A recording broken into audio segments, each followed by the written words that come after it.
All right, what is up, my peeps? Joshua Smithy with another GSD Mode podcast, health and fitness round, joined as always by my good friend, health and fitness mentor and business partner, Jim Brown. What's up, Jim?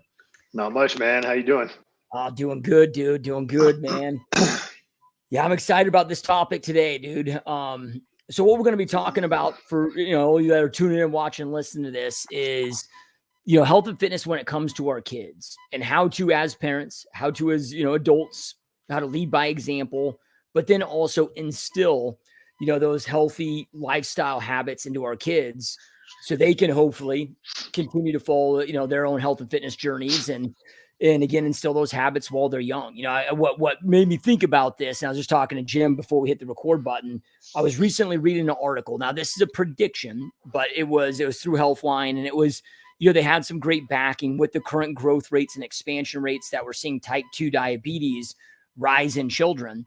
Now, and this is a total off, not part of this article, but I was also listening, like you look at like 50 years ago, like a pediatrician in their whole entire career would never see so rare to see a child with type 2 diabetes, so over the last, 5-6 decades, this has just exploded. Well, this article was talking about at the growth rate we are experiencing right now, over the next 30 years, they're predicting a 700% increase in type 2 diabetes in children. And if you look at now, this stat I'm going to give you here is according to the CDC.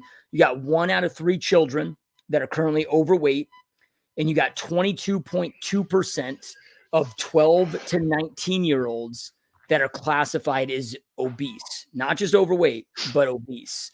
So this is obviously becoming a huge epidemic and a big freaking problem. Yeah. Where do I start? Yeah. I don't know if you have anything to add to that, but then I definitely want to get into, it's you look around today. I mean, it's, when I was a kid, okay, so in like 4th and 5th grade, I was a fat kid at school, man. So I don't know when that was. Let me see, 76, 77. Something like that. 70. Yeah. I don't, 78, maybe late 70s, early 80s. Right. I was like one of the fat kids in school. There wasn't too many of them, Yep. and now you go to a 5th or 6th grade class or 4th grade class. There's, that's inverse. There's like one fit kid that's in shape, or one that's not fat. I mean, that's how bad it is.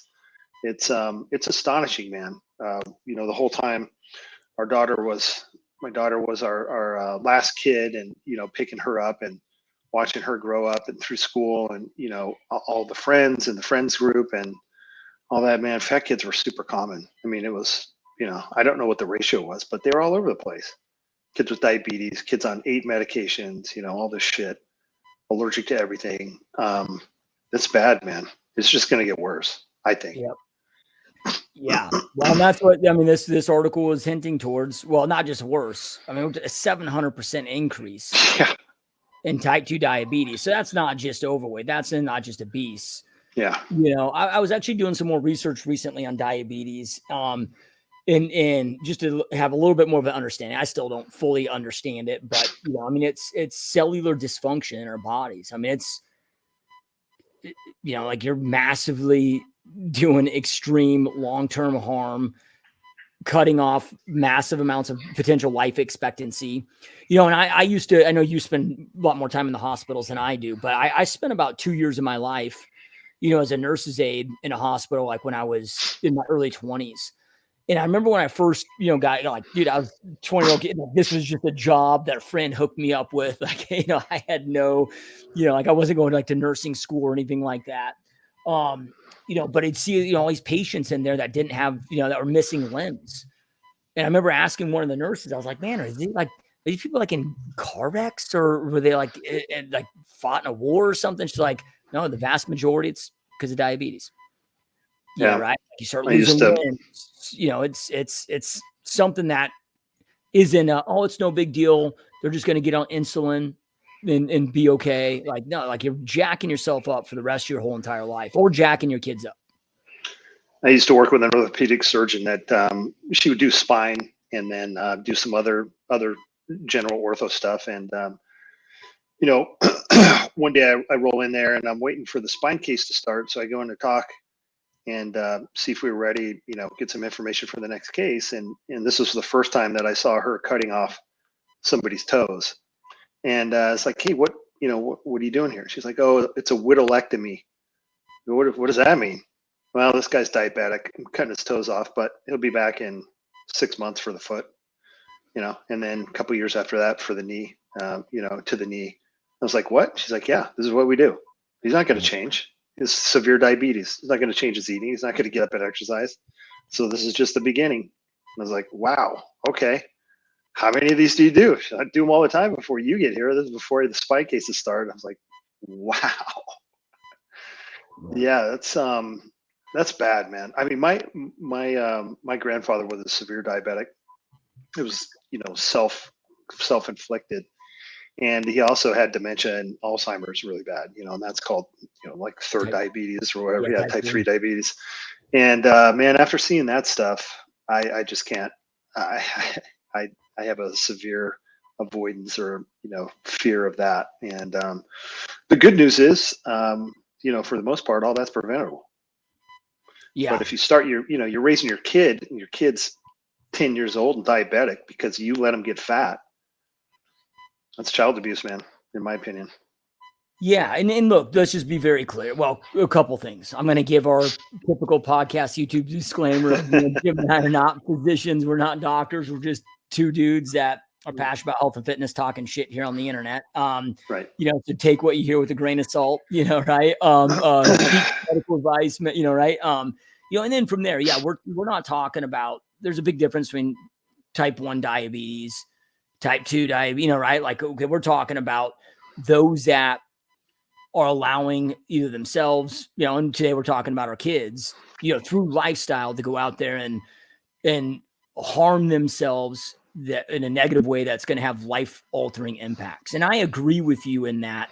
It's funny. I was listening to this pediatrician one time, came out there and said, and this was, and I'm sure, polarization sells. So to make a point, he probably didn't, maybe he fully meant it. I'm assuming maybe he didn't fully mean it, but to get a point across, but he he said something like, you're better off letting your kid drink a Bud Light than, I can't remember the name that he, like a Capri Sun juice box or whatever but what he was trying to, as he broke it down, explained it, he was just trying to get the polarizing headline to get people to listen. But he was like, look, when you're loading up your kids with high fructose corn syrup, he's like, okay, number one, only your liver can digest that. You can't digest any other organs like natural, sugars from fruits, so you're having the same, having the same harm on the liver as alcohol will.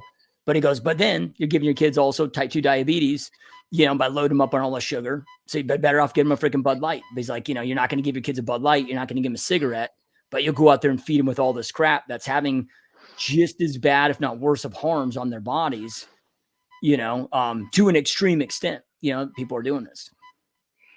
Yeah. I mean, I've never been a fan of concentrated sugar like that. But it's overall calories too, right? It's not just that. It's not, there's skinny kids who drink Kool-Aid all day. I mean, there's a million of those kids, I watched. They pour a pound of sugar into a Kool-Aid and drink that all day long, but they didn't eat it. They didn't eat anything, so it all comes down to calories too. But that same kid who's drinking this high fructose corn syrup, getting concentrated sugar, which would probably be okay on its own, but then they're feeding them a Happy Meal on top of it. So, a 1,200 calorie meal on top of it. So it's we can argue about the semantics of it, but the bottom line is when you allow your kid to get heavy, you're putting them in harm's way, and not just in the in the meantime or in the current time that they're heavy, but if you allow your child to get fat and obese and have metabolic disorders, metabolic disease at a young age, that's going to translate the whole life of the person. Now, can they fix some of that? Yeah, but a lot of it you can't. I mean, it just doesn't go away. Like if, say for instance, if that child, he's fat, he's got diabetes, metabolic disease, that carries on until he's in his early 20s, probably, I would assume, good guess that there are, this person's already developing atherosclerosis. Once you develop atherosclerosis, it doesn't go away. You can reduce it a little bit and all that, but some cardiac disease like that, coronary plaque, begets more coronary plaque. And so it's, you can unfat yourself and you can do all the stuff that you want after that, but now you have a disease that potentially you can't erase and go back to zero. That's one of many things. I mean, it's you're really setting your child up for failure in health and longevity. You really are. And man, it's tough to watch. It's tough to watch. But most of those types of parents are in trouble themselves. They're obese and metabolically broken themselves. Yep. So let's talk about. So I think we all can. We've talked about the problem.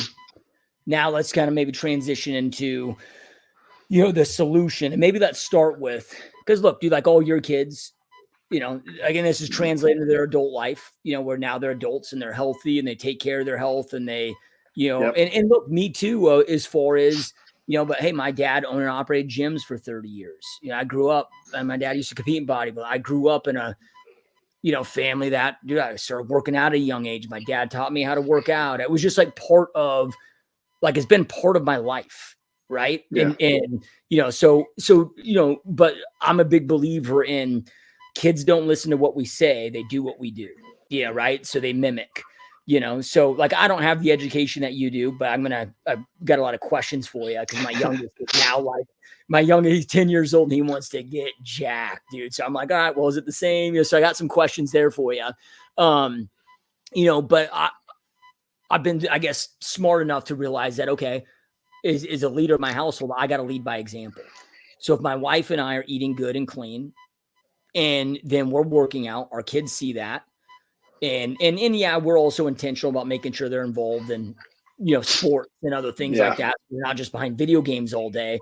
But let's maybe first kind of talk about the importance of leading by example as the parents, as the adults, when it comes to instilling those lifelong habits, because your kids are also a little bit older than mine, and they've again carried over those habits that they watch their mom. Because your wife, we don't see her on these podcasts, but your wife is in freaking absolutely amazing shape too, right? So how much of that do you think attributes to it, as far as like that carries over to your kids, as far as leading by example as the parents?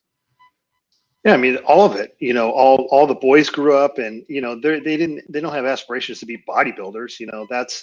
That's an extreme part of where I took it for a long time, where we took it for a little bit, and they don't have any aspirations to do that. However, they all work out. They all want to be more muscular than normal. Most of them. I mean, two of the boys, but still, regardless, they're either in endurance or climbers or whatever. They're using their bodies and they stay lean, and they have significant above normal amounts of muscle. My daughter, she doesn't want to be a bodybuilder. She doesn't want any part of that life. However, she has a look that she wants to keep, and she knows how to do it because she was raised in the household, right? And so by example, they all know what foods to eat and what foods not to eat. Meaning, when they were little, when my daughter was little, we started her on the foods that we all ate. She was eating meat and vegetables and fruits. And yeah, Cheetos, sure, but was that a staple? No, it wasn't a staple. That was like the snack or whatever, but when she was old enough to start choosing food, then we would explain to her, okay, yeah, you can eat that candy. And then afterwards, she gets a burst of energy or whatever and spazzes out and then feels crappy afterwards. And it's like, well, okay, why do you think that was? Well, let's try it again. Next time you eat some candy, a bag of candy, or it's something, and it makes you feel shitty. Let's kind of learn from that and move on. Okay, when you eat fast food, what happens? Okay, it sits in your stomach, you don't feel good. What makes you feel better? Eating the foods that we're used to, the clean foods. And just that kind of realization. Did she eats candy now, but and so do I, but I use it as a tool, right? It's to reload glycogen or for energy or whatever. And it's just very, very matter of factual. Okay, what foods make you feel good? What foods make you feel shitty? All right, well, hey, I eat junk food too sometimes. Is that the majority of my food? No, it's not. Will I have some pizza? Sure, I'll have a pizza. But if I eat a pizza, I feel like crap. you know, and then God forbid I start noticing it and I'm getting puffy and chubby and then my workout sucks or I don't want to go out and do stuff, you know, or whatever the case is. Well, how do I fix it? I go back to the foods that I know are going to do, you know, are good for my body. I'm going to feel a certain way. And then I'm going to have a reaction, you know, favorable to what I want and where I'm comfortable looking at myself in the mirror with my shirt off outside. You know, those are just kind of like the standards. And that's always been, you know, the lead by example. You know, you see you see obese parents or something, they got a kid that's overweight and they're like, hey, don't eat that. You know, you're supposed to eat, you're on a diet, and then they're eating fucking Happy Meals or whatever, you know, number 3 from McDonald's. And the kid's just like, you gotta be kidding me. You know, that doesn't work. That's never gonna work. That scenario there. So I think it's always been, you know, in all things, it's very essential to lead by example when you're a parent because the kids are not buying your bullshit. They just don't. It doesn't work. I don't think you can incentivize them. It's leading by example first and always. And then, you know, most of the people that I know that are fit and healthy, and I would consider in our group, you know, I have a longtime client. He's same thing. He unfatted himself, and he's been, you know, continuing to still get more muscular. Trains, eats a certain way. His wife doesn't. She's very big. She doesn't have the, you know, the diet and the will to do all that stuff. But his boys have come up and they all lift. They all come downstairs and lift with him now. Now they're asking him what to eat, and they've slowly transitioned away from being chubby kids to going, hey, well, why is dad eating that? Well, I'm going to start trying that. You know, hey, I look in the mirror and I'm like, you know, I'm kind of puffy. I'd rather look like that. How do I do that? Well, you see what I eat, start eating that. You see me downstairs working out, come downstairs. And they all transitioned to that. You know, they all kind of figured that out. It was like, okay, well, I'm not going to eat the donuts because I know what that leads to. And I don't think it's possible if you're not leading by example. I just don't. Yeah. Yep. Yeah. Yeah, I agree, man. It was just like the parents that are like, oh, you know, I don't know, partying all the time, then tell your kids not to party. Well, usually they end up, you know, following suit. Yeah, right. Like, and Yeah. I've just learned as a leader, like the same thing in the business. It's Yeah. not a do as I say, not as I do. It's a no, nobody gives a shit what words come out of your mouth. They mimic and follow what you do, right? So it's like when you're Yeah. leading and you want to get a result, it's funny, like, okay, you know, my real estate company, you know, back when I was very active and also selling real estate myself before I kind of retired from that element of the business, you know, I wore suits every day. And everybody in my office pretty much wore either suits or they, you know, wore ties, like they dressed really nice. Well, then I was like, okay, I'm no longer selling, no longer working with the general public. I sit behind a desk 12 hours a day. I'm like, you know, I gave away all my suits, you know, put them down the Goodwill or whatever. And I started dressing more casual. Well, guess what? Everybody in my office started dressing more casual, you know, right? So it Yeah. doesn't matter whether it's a company or with your kids, your family, like it's just, dude, people follow suit, you know. Yeah.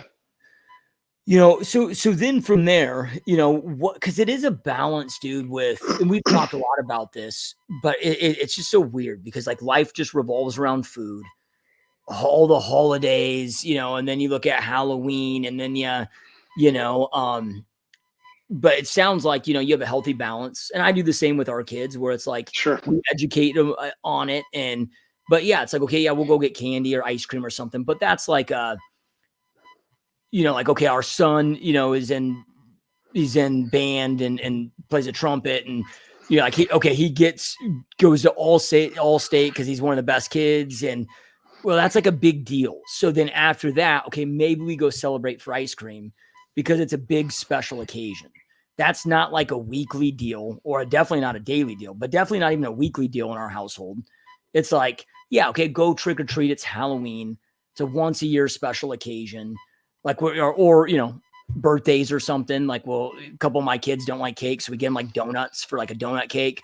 That's like birthdays. We're not going on the weekends getting freaking donuts. Yeah. There's nothing wrong with that, right? I mean, it's a balance. You don't wipe that shit out completely and be the, you know, fear of gluten mom when your kid's not doesn't have a gluten allergy or, you know, or whatever that, you know, that kind of phobia that whatever that, I don't even know what to call that, you know, where you instill all these weird things in your kid. Okay, it's more of a I think it's a real lesson. You're just missing out on it by not saying, well, we don't eat that because, gluten is bad. Well, maybe it's not bad for you, but, when you're eating gluten products or you're eating bread, how does it make you feel? Okay, well, if you have a couple slices of bread a day, do you notice it? Is it bad? Okay, you can probably get away with it. Are you maintaining the body that you want? Are you staying lean? Are you able to train? Are you able to put on muscle? Whatever you want to do. Okay, then cool. That's a great food. If it's not, then you eat bread and you feel shitty. Hey man, let's not eat bread. Let's do something else. But for most people that are metabolically healthy, yeah, dude, have a bowl of ice cream every now and then. Go out and for your birthday, eat the fucking cake. Have a bag of candy every now and then. That's fine. That's absolutely fine. It's teaching your kid that that's not a normal everyday food. And why? Because it's bad, it's forbidden? No. It's because if you eat that every day, all day, you're going to feel shitty. Your health is going to go bad.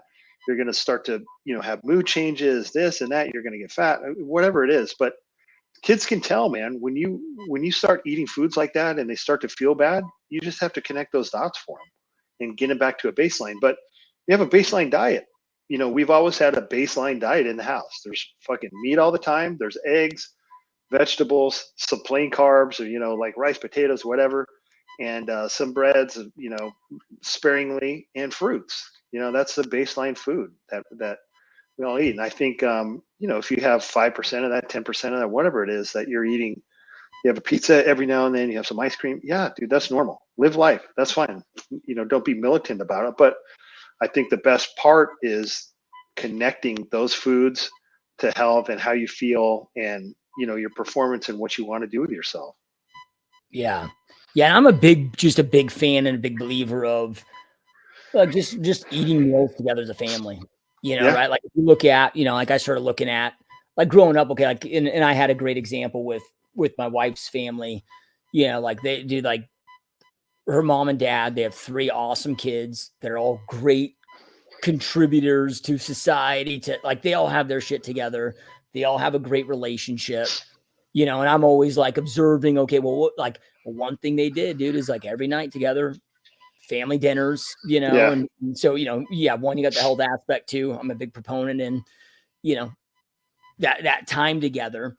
Okay, so then from there, when it comes to, because it's like, again, today it's because we have all the excuses, and look, and I'm in this bucket because it's like, dude, my boys more than my daughter, but like they love to play their video games, and then it's like that balance of, okay, I'm not going to rob you from your video games and with your friends. It's kind of how they play and communicate. But at the same time, dude, like you're going to be in something physical too. Yeah, right. So it's like setting the, limitations of that. It's like, okay, you're doing this, but yeah, you're always going to be doing some element of a sport at the same time. Like you're going to be, because kids today, they don't, like you and I growing up, like we'd get out of school, we'd go jump on our bikes and just come home when it's Hours. Yeah, when it was dark. Yeah. Gone and, going. Yeah. And today it's a little bit of a different world. Well, I think my grandson's in jujitsu. His dad, my oldest son finally joined him, so he's doing it too, which is fucking outstanding. But for the grandkids that I have a little bit of a say in, man, it's fucking mandatory. And sports, whatever. I happen to, I think a martial art like that, especially like a jujitsu, where you're really, it teaches so much to you. Number one, the physical aspect, but just to build you a better character. You're getting humbled on a daily basis, and then you're building your way out of that. You're becoming better, and if you put in the work that you can be better, and just everything about it. Whether it's sports, whether it's football, whatever it is, I think it's mandatory. Some type of sport, some type of martial art, anything like that. I just couldn't imagine raising kids without it. Yeah, because today, like, it doesn't seem like PE is like it used to be. That's a joke. Yeah. Right? Like, there's ways to get out of it. It doesn't even seem like I don't think it's mandatory anymore, Yeah. And that might be different school district to school district, but, so again, intentional with, we do the same thing, and luckily all of our kids have, it's like, okay, you can go do whatever sport you're going to want to do. Like, I give them autonomy of that, but you're going to be involved in something. You know, Yeah. it's like my daughter's in competitive cheer and dance. And then I got one son in volleyball and in football. Then another one that's in soccer. But it's pretty much like every day they're all some element of physical activity, Yep. plus trying to, get in good sleep habits and diet habits. And I'm pretty hardcore with the sleep thing, like, Yeah. like, nobody's sleeping, too late in my house, man, getting them up, getting, instilling those Yeah. habits.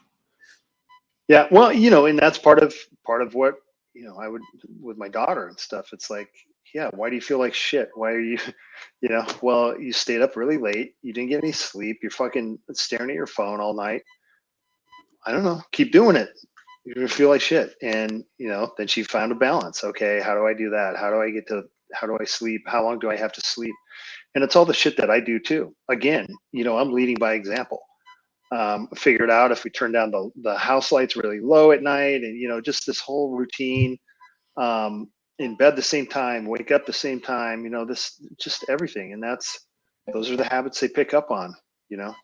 It's again, I don't know how to do it really. I don't know how to do it and build lifetime habits without one being the example, and then talking them through it, teaching them about it. Why do we eat this way? Well, you don't have to, but let's try the other way and see how you feel. Okay, yeah, you feel like shit. That's why we don't eat that way all the time. Can you eat some pizza tonight and feel good? Yeah, sure. Can you do it every night? Nope. Yeah. It's going to catch up. And that's, I just don't, that's how I did it. I don't know how else to do it. The leading by example thing is, it's fucking paramount. You have to do it. And, if you're trying to make changes in your kid's chubby now and puffy, and you're trying to change that, you got to do it yourself first. I mean, are you fat? Because if you are, the best way to start having an influence on the kid is to unfat yourself. And then the child sees that, just anything that goes with anything. Yeah, it's funny because it's like I haven't been, extremely strict with my kids, like on like diet. Okay, like what we have in the house, But Yeah. it's not like I'm like, oh, you have to, like I give them some autonomy, some freedom. But a lot of it is Yeah. just, because of leading by example through choice. Right? Like, Yeah. like me and my boys, we have 6-pack competitions all the time, and it's like, okay, who can get the best 6-pack? And like we're always like, who's is better? And right? And I'm like, man, Yeah. even though you're 14, like I'm not, and I'm 42, like I'm not ever letting you whip my ass, right? Like it just creates friendly competitions. But dude, like I remember this was a couple years ago, but my son was 8, and the parents told me about it. So he goes to his birthday party. Now I've never told him, oh, again, special occasions, go have that stuff. That's fine. And I've never even told him that it's only got to be special occasions. That's just how we operated, right? Right. So then he's at this birthday party, and the parent goes to him like, hey, do you want a piece of cake? He goes, no. And she's like, are you sure? He goes, yeah, it's going to mess with my 6-pack. Right? The parent told me about that. And then, then you get the parents are like, oh, your son wouldn't eat the food that we had because they said they only eat organic. And then I'm like, oh God, now we sound like kid snob, dude. Yeah. That's hilarious. Is that grass-fed finished? No, sorry. Yeah. Can't have it. Sorry. I'm not eating that junk. Yeah, that's pretty funny, dude. But again, they're piecing that together. Like, hey, if I eat these foods, then this is going to happen, and then they're making a choice not to eat foods that are going to do something that aren't conducive with those goals. I think that's a whole different place than the kid who can't have anything at home and parents forbid it or whatever, but then they go out and go through the drive-through. The kid knows that, they know that, and then so as soon as they leave the house or get under the supervision, they go eat whatever and go crazy with it because it's restricted. You don't have that knowledge behind it. You don't have that purpose behind it. And again, that's going to keep belaying my point, but that goes back to leading by example, and then really explaining your point and making them realize and connect the dots. Why do we eat this way? Well, because I want to feel good. I'm going to be active. I'm going to continue to work out because not just because, it's awesome to be jacked, but that's what we do, man. It's for the mental part as well, and why do you go to the gym all the time? Well, there's not all the time, but why do you do that? Well, the side effect in the body and the health is just, that's the bonus stuff. It's the mental release, it's the mentality that I get, or the mental reset I get from going in the gym and walking out, after I'm done. And just explaining all those things, and then they put together the dots. And when they do, then in my experience, then they're lifetime, subscribe to that, to being active and want to eat the way that they want to eat to have this desired outcome. Yep. There's nobody out there. There's not a kid out there that wants to be fat. Get the fuck out of here. It's an awful existence. I mean, it's not, you don't want that. Nobody wants that. They want to be in shape. They want to look better and feel better about themselves. And you just gotta kind of help them connect the dots to get there, Yep. 100%, dude. So then, okay. So my youngest son, 10 years old, he wants to get jacked. Right. So like, he's like watching his, we watch a couple like anime shows together, an animated dude always, and starting to work out, now there's like when I grew up, it was always okay. Don't work out till you're going through puberty because it can stunt certain things. Now from what I've read, that's all absolute bullshit. Yeah, bullshit. And, so I'm like, okay. And we've got our home gym. So we have him, he's worked like he actually just got done lifting with his mom right before we jumped on this podcast. And so he does a little bit with me, a little bit with her here and there. Yeah. But then with, and again, this is this cool thing about kids these days, and they know how to use the internet. I haven't had conversations with him about protein versus, he knows basics from just listening to conversations, but now like, dude, he's reading every label, but I guess where I'm going at this is, I want to make sure that he knows the proper way of working out, so like going out there and like, hey, we're working on form, keeping things light, because at that age, they just want to be fucking strong and they're throwing shit. And I'm like, dude, no, he wants to be able to bench more than his buddies. I'm like, dude, look, you'll be able to bench more than your buddies. We'll get there. We'll get there. Yeah. Right. Yeah. But when it comes to, working out and the nutrition too, and I'll just ask both questions and then you can answer however you want. With the nutrition, it's like, I'm guessing, I don't know if the macros are the same as adults with kids, or if it's the same things to pay attention to. Cause he's asking for like, Dad, what do I need to do to get jacked? What do I need to be eating? What do I need to? Yeah. At that age, and he's super lean. He's an ectomorph. He could probably eat pretty much anything he wants. I don't think you need to go super high on protein. I don't know if you'd want to, you don't have to go to like 1 gram per pound of body weight, anything like that. Probably 0.7 is way enough. And then from there, I kind of do an isocaloric, equal amounts of protein, fat, and carbs and see how it works for him. If anything, after that, I would, depending on what happens, I'd probably cut down the amount of fat and add more carbs. But, it really depends. But he's not going to go wrong eating the same shit that we eat, except with your exception, a little bit more carbs, meat, rice, fruit, that kind of stuff, leaner meats, leaner cuts of stuff, clean carbohydrates, and then kind of experiment. But as lean as your kids are, and they're all ectomorphs, they can eat a lot. Yeah. Probably under eating rather than overeating. And if they're going to throw calories at it, I would definitely come from, kind of complex carbs and probably meat. I don't know how much they're eating, but fruit, vegetables, and meat. He eats a lot, man. Yeah. But like, dude, like he's always been this way, dude. Like he doesn't like sweets. Like at one point, his brother offered him $20 to take a bite of ice cream. He refused it. not from a you can't eat that. He just doesn't, like, dude, like, he doesn't like it. He a snack for him is like cutting up some bell peppers and but he loves meat. He eats sausage every morning for breakfast and loves chicken and so the dude, I mean, he can put down like we'll go eat chicken. Like, he'll put down as much chicken as I do in a meal. Damn. And he's like, I don't know, 60 pounds. Yeah. So part of me, I would get nervous because I'd throw some carbs at him, man. Introduce him to rice, and if he'll eat rice and have that with every serving of meat, and see what happens. Yeah. If he's eating just meat and vegetables, I would definitely throw some carbs at him. That's gonna just help the process. But the kid's not gonna get fat. The kid's certainly not gonna get fat from carbs. I don't think he could eat that much. It's gonna take a lot, but Yeah, I wouldn't, you said something like, oh yeah, he said, oh, that has too many carbs or something. Definitely steer him right on that, introduce him that carbs don't make you fat. It's just calories, have Right. those discussions and, some of the stuff that I've told you and gone over with you. Yeah, that's what I All told him that. the And other then, day because he said that the other day. yeah, He's like, "Oh, there's too many carbs." I'm like, "Dude," because I know he's going to YouTube and he's listening to all these yeah, influencers. They're saying carbs are the enemy. I'm like, "Bro, yeah. at your age, with as much activity as you do," because he is one of those like Well, he doesn't anytime play a lot of for, video games. He rides his bike around the subdivision with all his yeah, buddies. He's got a group of like they're just always go go go. And I'm like, dude, just eat clean, clean source of carbohydrates. But I'm like, dude, you need carbs, man. Like, yeah. like get them loaded up and Carbs are better for you than fats, yep.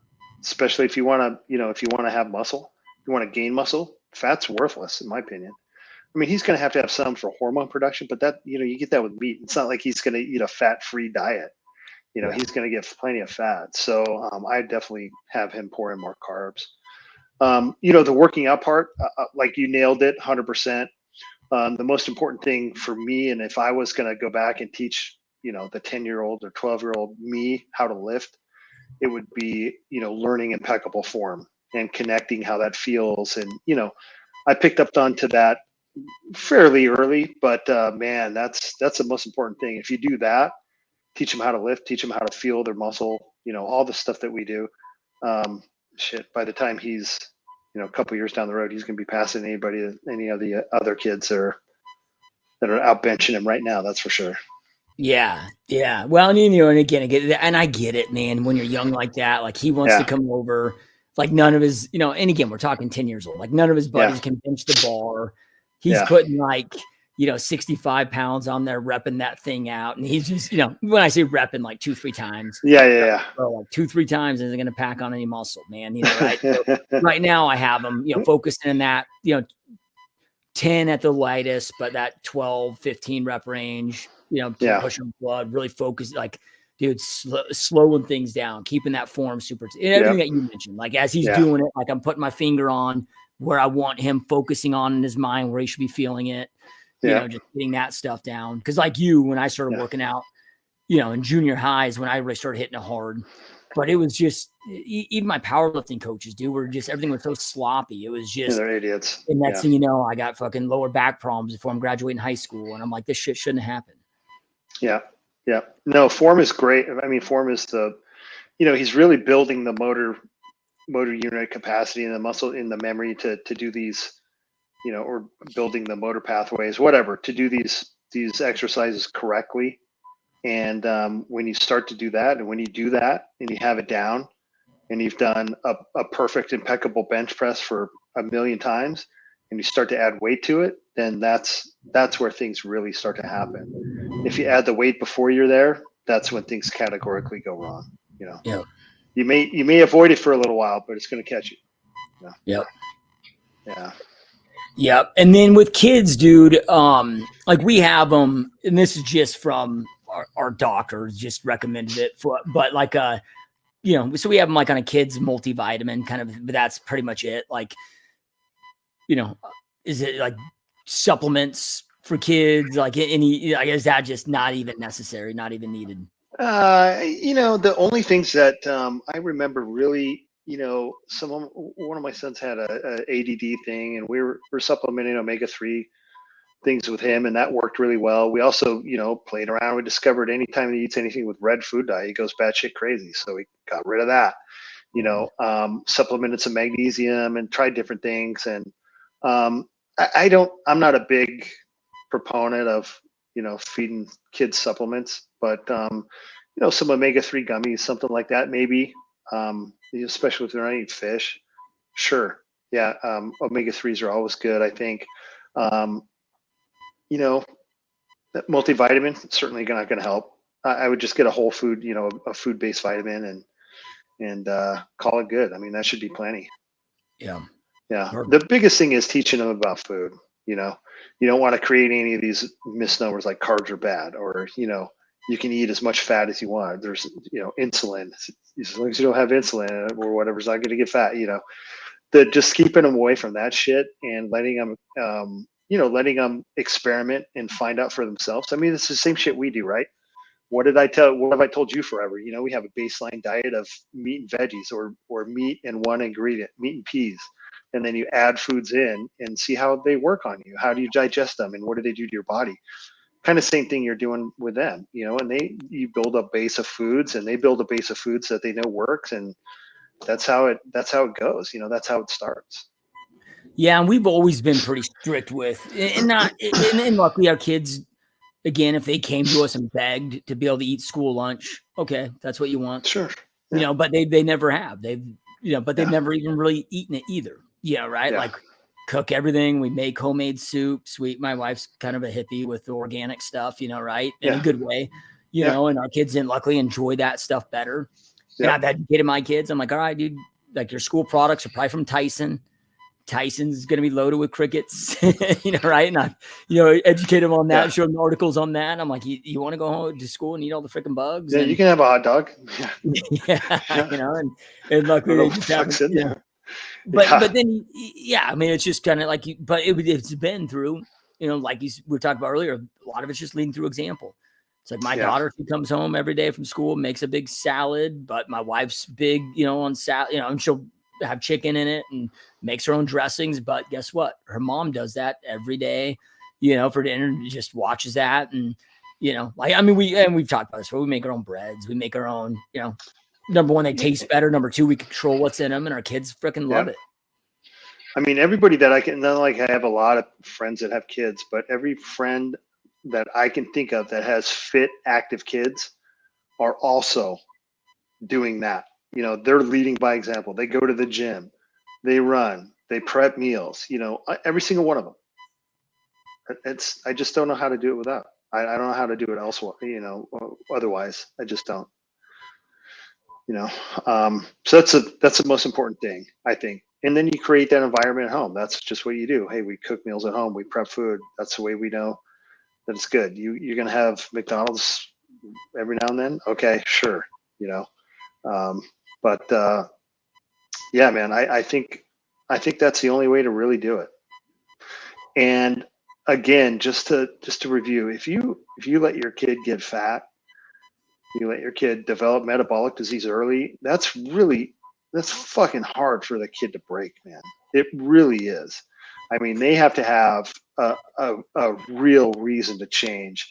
And at that point, it's changing their lifestyle, changing all their habits. And that's just fucking hard, man. It's better not to build those habits to begin with.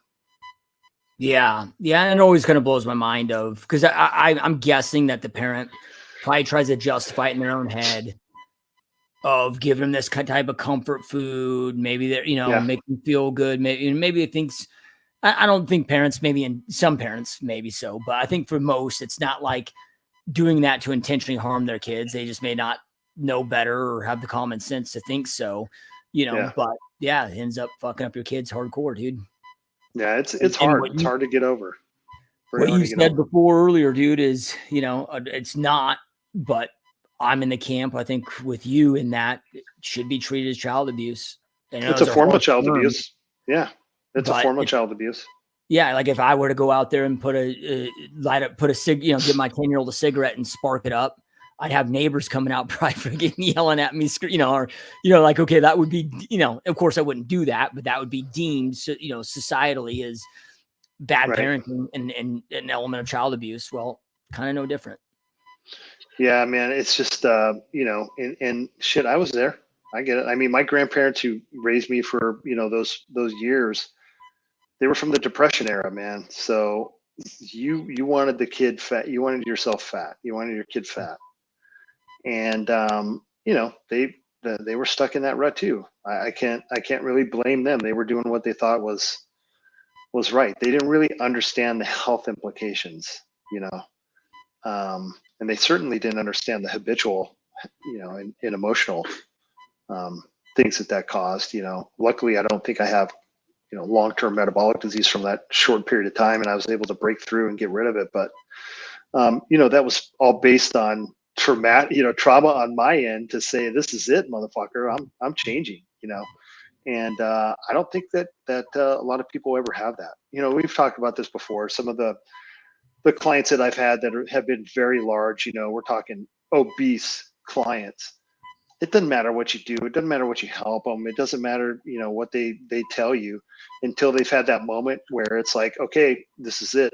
I'm done. No matter what, I'm going to change this. And then you got a shot. But, if some people call that rock bottom or whatever it is, but it's difficult to get there. Not many people do. And then it's just continual cycle. And God forbid, I mean, could you imagine now they're prescribing GLP-1s and semaglutide to kids? That's the next market. Yep. I mean, dude. That's where it's going, dude. Yeah. Not good. Anyway. But the good news is we all have a choice, right? Yep. It's not easy. It's not easy to lead by example, but that's why it works. Yeah, I look at this of like, people are like, be like, oh, well, the world's a mess. And I'm like, yeah, but how you change the world, dude, is just raise good people, raise good humans. Control what you can control, man. How you change the world is just leading by example and changing the paradigm of your own family. Yep. Yeah, right. And then it just filters over, dude, and then keeps going. Yep. So. Yeah, I agree. As far as the working out thing, that's awesome, dude. There's nothing better than, when I had my sons come in and want to lift at the same time I did at the gym. They didn't want to work out with me because that was, that was, to be honest, that was a pretty scary, thing to do. I don't blame them for that. But, I remember when my two oldest they were in high school. I think it's 12th and 11th and 12th grade. And, my son who passed away, Dylan, he came in, he's like, oh, he squatted 315. I was like, bullshit. He's like, no. It's like, okay, let's see it. So they came down to the gym and, we all got warmed up, and it was, that was pretty awesome because they started, I showed them how to squat when they were, in 5th and 6th grade, Yep. 7th grade, and helped them. We'd always have tune-ups, and they'd work out, and I'd help them. And that was a glorious time, man. I mean, that was the worst squat I've ever seen in my life, but by God, he did it. And it's just those moments like that, when your kids are working out with you, or you see stuff like that. I don't think you could buy memories like that. Yeah, no, I'm enjoying it, man. I've been trying to figure out how to switch up my routine too, because I can't wake them up at 3 a.m. Train with me, So I've been, taking, a couple days off during the week, but then getting in a couple during the weekends where we can work out together on weekends. But then the nice thing is my wife also, works out, so then they're able to get in a couple days together with her too. So it's been fun, man. Now I just got to get the other two, dialed in on it. But they're highly active. They're just not quite interested in the actual resistance training. So yeah, that's awesome, dude. So hell yeah, man. All right. Well, any last thoughts or words before we wrap this up? No, man. Lead by example, dude. Lead by example. That's it. I mean, there's such truth in that, and it's, in everything with your kids, like you said, even with your teams, with your coworkers, and everybody. I mean, I think about everything, like the people that I aspire to be, or aspire to be like. It's because they're living it. They set the example. Yep. That's why I gave up alcohol. Yeah. Now, I mean, I had a massive problem with alcohol, though. Right? I was drunk every day by noon. Right? Yeah. Or started having my first drink by noon, I should say. But I was like, look, dude, like my kids were really young, but I was like, dude, I can't raise them in this environment. And there's other reasons I wanted to give it up too, but that was the primary driver. I'm like, I don't want them witnessing this. You want them to see you drunk? Yeah. I mean, come on, man. Well, and then I was like, dude, I want to show them that they can have fun in life without that substance. Right. Right. It's like everybody else that we were hanging out with at that time is like everything revolved around that substance. I'm like, no, dude, like I want to show them what life can look like, of fun, success, all this stuff without ever touching that stuff. So I was just like, I'm done, never touching this again for the rest of my life, right? And just I got peer pressured into having a drink Wednesday night, when the CEO of your company wants to have a drink, like, okay, man, we'll have a drink. And goddamn, I forgot, it fucks me up. It screwed up my whole night. I didn't sleep the whole night. You know, it Really? kind of acts, yeah, it acts in a different way. So if I have a drink at night, I don't sleep, dude. I Yep. literally don't sleep. And, you know, all night I was like, motherfucker. And even if it wasn't that, you know, if I have a drink or two or something, I feel it the next day. Yep. And that's just, that is definitely not worth it. Yep. So you know, it just doesn't add up to what I want, you know, in my life. So yeah, I rarely drink, rarely. Yep. Yeah. All right. Well, you guys watching, listening, as always, we truly appreciate you being here. Truly appreciate all your support. Make sure to check out forgelife.com, FORGLIFE.com, forgelife.com. That's Jim and my supplement company. And again, truly appreciate you guys. Keep crushing, keep kicking ass. We'll see you next time. Peace.